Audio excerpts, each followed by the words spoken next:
9 বছর পর ফুরফুরা শরীফে ইফতারের অনুষ্ঠানে মুখ্যমন্ত্রী মমতা ব্যানার্জি। এদিন ফুরফুরা শরীফ যাওয়ার পথে শিয়াখালা অঞ্চল সভাপতি সূর্যকান্ত ঘোষাল ও সহসভাপতি তাপস মুখার্জির নেতৃত্বে সকল তৃণমূল কর্মী ও সমর্থকদের অভিবাদন গ্রহণ করলেন মুখ্যমন্ত্রী। দীর্ঘ 1 ঘন্টার অনুষ্ঠানের পরে ফেরার পথে শঙ্খধ্বনি ও তৃণমূলের জয়ধ্বনির মাধ্যমে মমতা ব্যানার্জিকে সম্বর্ধনা জানান এলাকার সকল তৃণমূল কর্মী ও সমর্থকেরা। ফুরফুরা শরীফের সকল পীরজাদাদের সাথে এদিনের বৈঠককে যথেষ্ট গুরুত্ব দিচ্ছে শিয়াখালা অঞ্চল তৃণমূল নেতৃত্ব।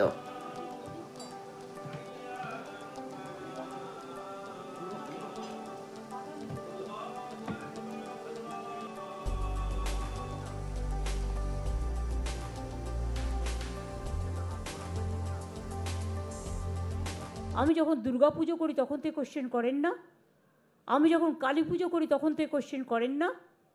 আর জেনে রাখুন, আমি খ্রিস্টানদের ফেস্টিভ্যালেও যাই, আমি ঈদ মোবারকেও যাই, আমি ইফতার নিজে করি এবং রোজাতেও যাই, ইফতারেও যাই, ঈদেও যাই। আমি পাঞ্জাবিদের গুরুদ্বারেও যাই, গুজরাটিদের ডান্ডি নাচেও যাই, দোল পূর্ণিমাতেও যাই, মহাবীর জৈনের কাছেও যাই। আমি মনে করি বাংলার মাটি সম্প্রীতির মাটি, সাম্প্রদায়িক সম্প্রীতির মাটি। আমি এই রমজান মাসে যেমন দোল হোলির মোবারক জানিয়েছি, আমি তেমনি রমজান মাসে সকলের রোজা আল্লাহ তাআলা কবুল করুক। আমি সকলের হয়ে দোয়া প্রার্থনা করব, সবাই শান্তিতে থাকুন।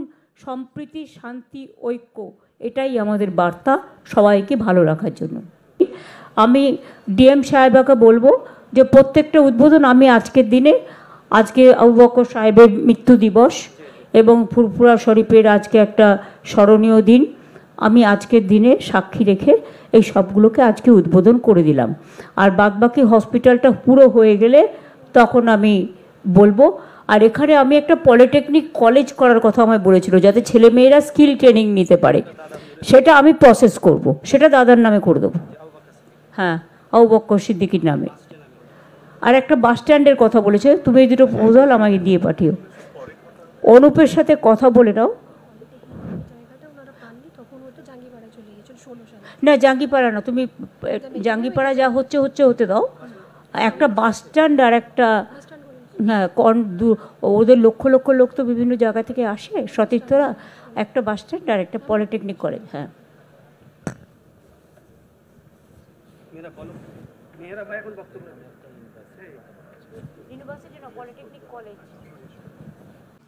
আল্লাহুম্মা আমিন ইয়া রব্বুল আলামিন ইয়া আল্লাহ। আমরা সকলে যত কোরআন শরীফ পড়েছি, তেলাওয়াত করেছি, দরুদ পড়েছি, সালাম পড়েছি, পড়ার মধ্যে যদি ভুল হয় রহমতকে দয়া করে মাফ করে দিন। রহমতকে দয়া করে কিছু সওয়াব আখাই নাম দাদুল আহমদিনা তাজেদারে মদিনা আহমদ মুস্তফা পিয়ারনা মোহাম্মদ রাসূলুল্লাহ সাল্লাল্লাহু আলাইহি ওয়াসাল্লাম হুজুরের রূপ পাকে সখানে পৌঁছে দিন।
একটা তো আজকে প্রশাসনিক বৈঠক ছিল, দিদিমণি তো সব জায়গাতেই প্রশাসনিক বৈঠক করছেন।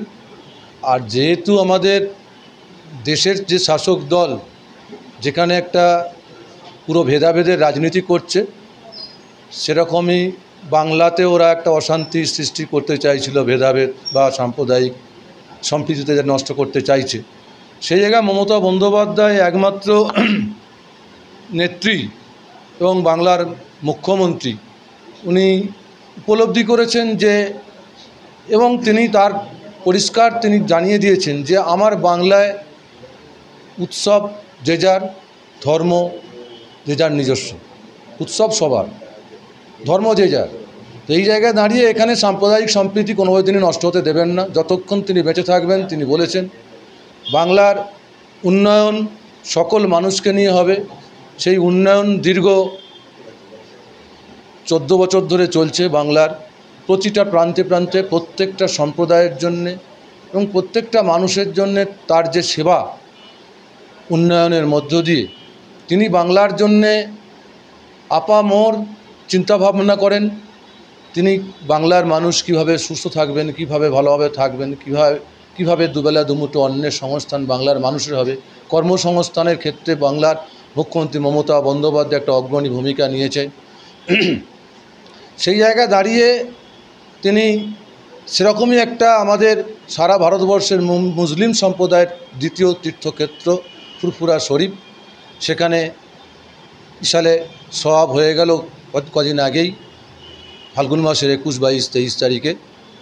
তো তারপরে রমজান মাস চলছে, ধর্মপ্রাণ মুসলিম সম্প্রদায়ের কাছে উনি এসেছিলেন ওনাদের বক্তব্য শোনার এবং ওনাদের দাবি দাবা কী আছে, এলাকার উন্নয়ন সম্পর্কে আলোচনা। এটাই আমরা জানি যে এলাকার ডেভেলপমেন্ট, উন্নয়ন এবং পাশাপাশি ওনাদের আর কী সমস্যা আছে সেই সকল বিষয় নিয়েই তিনি ফুরফুরা এসেছিলেন। এবং সেখানে তিনি বলেই দিয়েছিলেন যে ফুরফুরা দরবার শরীফে যতজন ওখানে আমাদের হুজুর সাহেব রয়েছেন সকলের সাথে উনি আলোচনায় বসবেন। পরিশেষে যেহেতু রমজান মাস, ওদের রমজান সন্ধ্যার পর যে ইফতার হয় সেই ইফতারে উনি অংশগ্রহণ করবেন, সেরকমই পরিকল্পনা এবং কর্মসূচি নিয়েই তিনি আজকে ফুরফুরা শরীফ এসেছিলেন। এবং আমরা শিয়াখালা অঞ্চল তৃণমূল কংগ্রেসের তরফ থেকে দিদিমণিকে আমরা স্বাগতম জানিয়েছি শিয়াখালা অঞ্চলের তরফ থেকে, এবং পাশাপাশি ফুরফুরা গ্রাম পঞ্চায়েত সেখানে যাতে করে প্রশাসনিক সহযোগিতা আমাদের মাধ্যম থেকে যদিও যতটুকু করার আমরা সেটুকু আমরা করতে পেরেছি। তো সেই জায়গায় দাঁড়িয়ে আগামী যে নির্বাচন 2026 সেটা দিদিমণির কাছে বড় কথা নয়। তিনি জীবনের শেষ বিন্দু, রক্তবিন্দু পর্যন্ত যতক্ষণ তিনি বেঁচে থাকবেন ততক্ষণ পর্যন্ত বাংলার মানুষের সেবা করে যাবেন, এটাই তিনি প্রতিজ্ঞা করেছেন, এটাই তার কর্তব্যপরায়ণ।